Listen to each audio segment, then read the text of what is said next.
স্বাগত ডিবিসি সংবাদে। আপনাদের সাথে আছি আমি জান্নাত সাথী। এবার জানাবো খবরের বিস্তারিত। বৈষম্য বিরোধী ছাত্র আন্দোলনের আহ্বানে মার্চ ফর ইউনিটিতে যোগ দিতে কেন্দ্রীয় শহীদ মিনারে জড়ো হচ্ছেন শিক্ষার্থীরা। ভোর থেকে শুরু হয় মঞ্চ তৈরির কাজ। গণজমায়েতে অংশ নিতে সোমবার রাতেই ঢাকার উদ্দেশ্যে রওনা দেন অনেকে। মার্চ ফর ইউনিটি হবে বিকেলে। সকাল ৭টার মধ্যে শহীদ মিনার প্রাঙ্গণে অবস্থান নেন শিক্ষার্থীরা।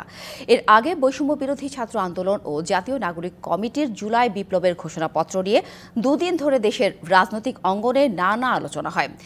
এরই মধ্যে সোমবার হঠাৎ এই ঘোষণাপত্রের বিষয়টির দায়িত্ব নেয় সরকার। পরে প্রেক্ষাপট বিবেচনায় রাত 2:45টার দিকে রাজধানীর বাংলা মোটরে নিজেদের কার্যালয়ে সংবাদ সম্মেলন করে বৈষম্য বিরোধী ছাত্র আন্দোলন। সেখানে বলা হয়, মঙ্গলবার বিকেলে কেন্দ্রীয় শহীদ মিনারে মার্চ ফর ইউনিটি কর্মসূচি পালন করা হবে।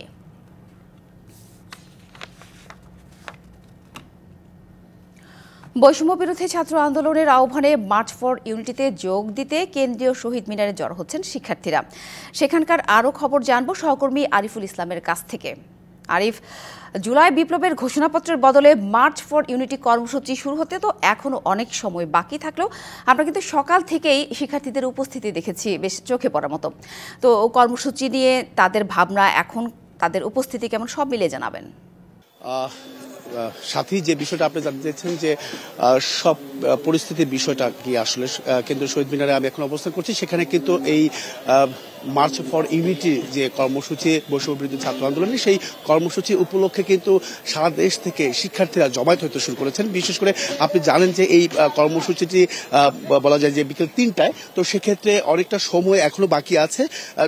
সেটা আসলে অপেক্ষায় থাকতে হবে, দেখার অপেক্ষায় থাকতে হবে যে জমায়েতের পরিমাণ। তবে আমরা যেটা জানতে পেরেছি যে গতকালকে বৈষম্য বিরোধী ছাত্র আন্দোলনের পক্ষ থেকে একজনের সাথে কথা বলতে পেরেছি।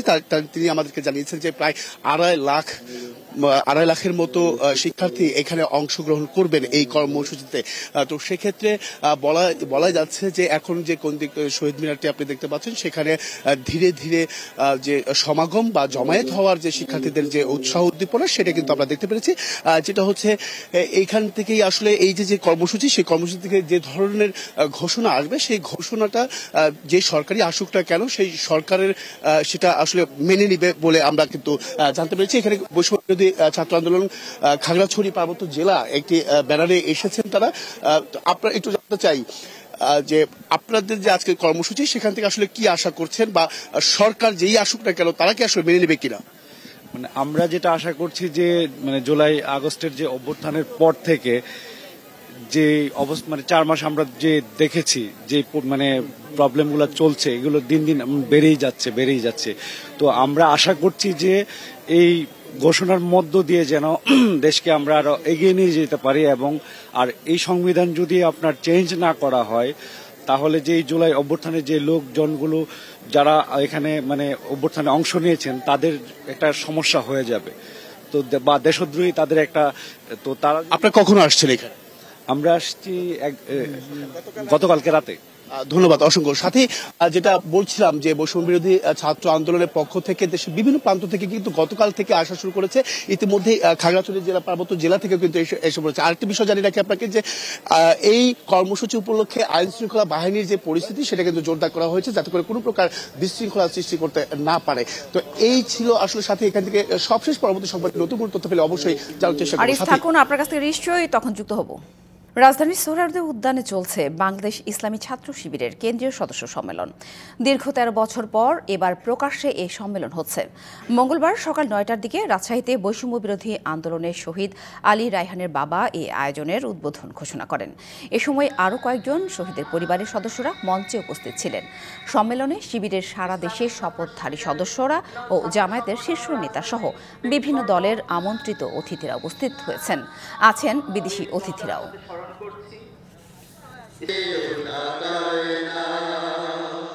সম্মানিত সদস্য ভাইয়েরা, ঐতিহাসিক সোহরাওয়ার্দী উদ্যানে চলছে ইসলামী ছাত্র শিবিরের 31তম সদস্য সম্মেলন।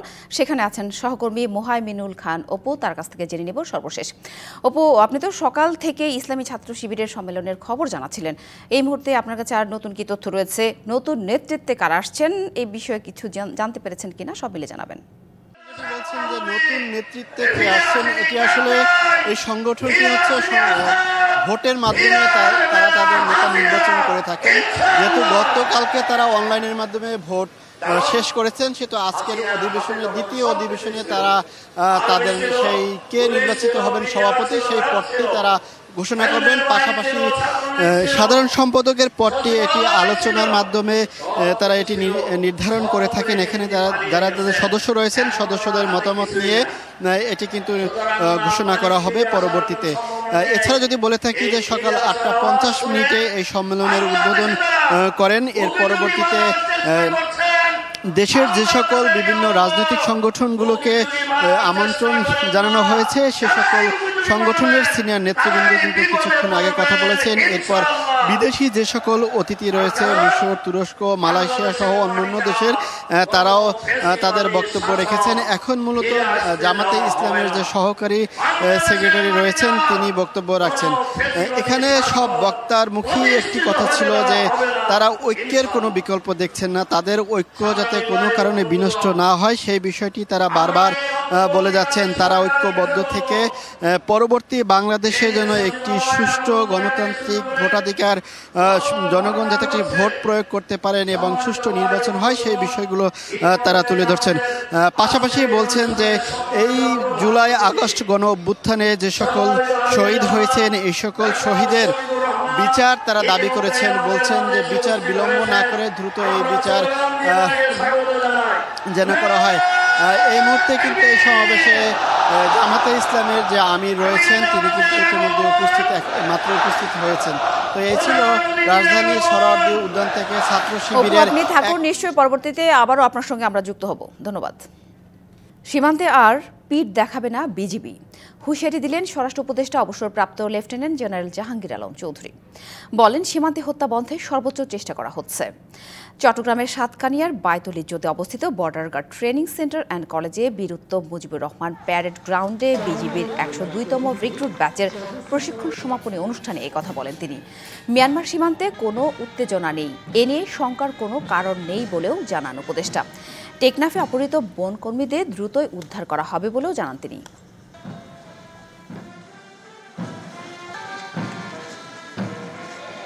সীমান্তবর্তী কর্তৃপক্ষদের কাছে কোনো অবস্থাতেই পিঠ প্রদর্শন না করার জন্য আমি তোমাদের প্রতি উদারত আহ্বান জানাচ্ছি।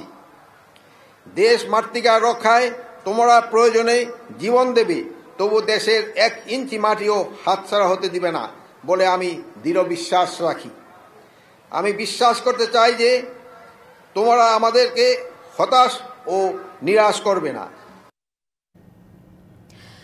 ইসলামী ব্যাংকের গুরুত্বপূর্ণ পদে এখনও বহাল তবিয়তে আছেন এস আলমের অপকর্মের সুবিধাভোগীরা। বিতর্কিত ওই ব্যবসায়ী গ্রুপের তদন্ত প্রক্রিয়ায় বাধা দেওয়ার অভিযোগ উঠেছে তাদেরই নিয়োগ দেয়া ব্যবস্থাপনা পরিচালক মনিরুল মাওলার বিরুদ্ধে।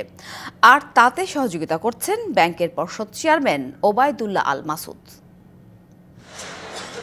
ইসলামী ব্যাংকে এস আলমের অপকর্ম আড়াল করার অপচেষ্টার অভিযোগ উঠেছে ব্যাংকের ব্যবস্থাপনা পরিচালক ও প্রধান নির্বাহী মনিরুল মাওলার বিরুদ্ধে। আর এতে নীরবে সমর্থন দেওয়ার অভিযোগ ব্যাংকটির পর্ষদ চেয়ারম্যান ওবায়দুল্লাহ আল মাসুদের বিরুদ্ধে। নাম প্রকাশ না করার শর্তে ব্যাংকটির বেশ কয়েকজন ঊর্ধ্বতন কর্মকর্তা জানান, অন্তর্বর্তী সরকারের সময়ও ইসলামী ব্যাংক চালাচ্ছে এস আলমের মদতপুষ্টরাই। তাদের অভিযোগ, বোর্ডের অনুমোদন ছাড়াই কেবল এমডির মৌখিক নির্দেশে ব্যাংকটির খাতুনগঞ্জ শাখা থেকে 19,000 কোটি টাকার ঋণ বিতরণ করা হয়। 3টি বেসরকারি প্রতিষ্ঠানকে বেনামে 100 কোটি টাকা ঋণ দিয়ে তা নিজেই লোপাট করেন মনিরুল মাওলা। এস আলমের মদতপুষ্ট একটি প্রতিষ্ঠানে মোটা অঙ্কের বেতনে চাকরি করেন মনিরুল মাওলার ছেলে। ব্যাংকের সব কর্মীদের সুটের টাকাও আত্মসাৎ করেছেন তিনি। শুধু তাই নয়, এখন এসব অপকর্ম ঢাকার চেষ্টাও করছেন বিতর্কিত ব্যক্তির নিয়োগ পাওয়া মনিরুল মাওলা। তার বিরুদ্ধে এখন গুরুতর অভিযোগ ব্যাংকের স্পেশাল ইনভেস্টমেন্ট উইং এবং অডিট ডিপার্টমেন্টের রিপোর্ট ট্যাম্পারিংয়ের। এসব জেনেও চুপ আছেন ব্যাংকের পর্ষদ চেয়ারম্যান, কারণ তার বিরুদ্ধেও অভিযোগ এস আলমের প্রতিষ্ঠান স্মার্ট বিজনেসের মাধ্যমে 100 কোটি টাকা লোপাটের সহযোগিতার। সেখানে নির্বাহী হিসেবে যুক্ত ছিলেন ওবায়দুল্লাহ আল মাসুদের ছেলে। এসব অভিযোগের বিষয়ে জানতে ইসলামী ব্যাংকের বর্তমান 2 ঊর্ধ্বতন কর্মকর্তার সঙ্গে বারবার যোগাযোগের চেষ্টা করা হলেও তারা সাড়া দেননি। বিশ্লেষকরা বলছেন, ইসলামী ব্যাংকে এখনও বিতর্কিত ব্যক্তিদের সংশ্লিষ্টতার দায় কেন্দ্রীয় ব্যাংকেরও আছে। এই প্রসেসে ক্রেডিট অফিসার থেকে শুরু করে একেবারে টপ পর্যন্ত যতজন এটার মধ্যে ইনভলভ ছিল টু অ্যাপ্রুভ দিস লোন, প্রত্যেকেই লায়াবল থাকবে এবং প্রত্যেককেই আপনি অ্যাকাউন্টেবিলিটির ভিতরে আনতে পারবেন এবং এখানে কেউ কোনোভাবেই তার অ্যাকাউন্টেবিলিটি এখান থেকে ওয়েভ করার কোনো সুযোগ নেই। আমরা ধরেই নিতে পারি ম্যানেজমেন্টের কোনো না কোনো একটা অংশ সেখানে তাদের সহায়তা করেছে। যারা সুনির্দিষ্ট প্রমাণ আছে যে যারা দুর্নীতির সাথে যুক্ত ছিল তাদেরকে খুব দ্রুত পরিবর্তন করে ফেলতে হবে। সেটা আমার মনে হয় ইভেন 5 মাস 6 মাস দেওয়াও ঠিক হবে না। বিগত সরকারের সময় শক্তিশালী এ ব্যাংকটি থেকে প্রায় ৮০,০০০ কোটি টাকা লোপাট করেন বিতর্কিত ব্যবসায়ী এস আলম। তার এসব অপকর্মের স্বাক্ষরদাতা ছিলেন ব্যবস্থাপনা পরিচালক ও প্রধান নির্বাহী মনিরুল মাওলা, যা দুর্নীতি দমন কমিশনের তদন্তেও উঠে এসেছে। মোস্তফা মাহবুব, ডিবিসি নিউজ, ঢাকা। দক্ষিণ কোরিয়ার বরখাস্তকৃত প্রেসিডেন্ট ইউন সুক ইউলের বিরুদ্ধে গ্রেপ্তারি পরোয়ানা জারি করেছেন দেশটির আদালত। আজ মঙ্গলবার এই আদেশ জারি করা হয়। বার্তা সংস্থা রয়টার্সের প্রতিবেদনে এই তথ্য জানানো হয়েছে। রয়টার্সের প্রতিবেদনে বলা হয়েছে, দক্ষিণ কোরিয়ার প্রেসিডেন্টের নিরাপত্তা সেবা বিবৃতিতে জানিয়েছে যথাযথ প্রক্রিয়া অনুসরণ করে গ্রেপ্তার পরোয়ানা বাস্তবায়ন করা হবে। সিআইও জানিয়েছে প্রেসিডেন্টের বাসভবনে অভিযান চালানোর অনুমতি দিয়েছেন আদালত। সংবাদে এই ছিল এখনকার মতো। ডিবিসি নিউজের সংবাদগুলো পড়তে ভিজিট করুন dbcnews.tv আর ভিজিট করুন ডিবিসি নিউজের ফেসবুক পেজ এবং ইউটিউব চ্যানেল। ডিবিসির সঙ্গেই থাকুন।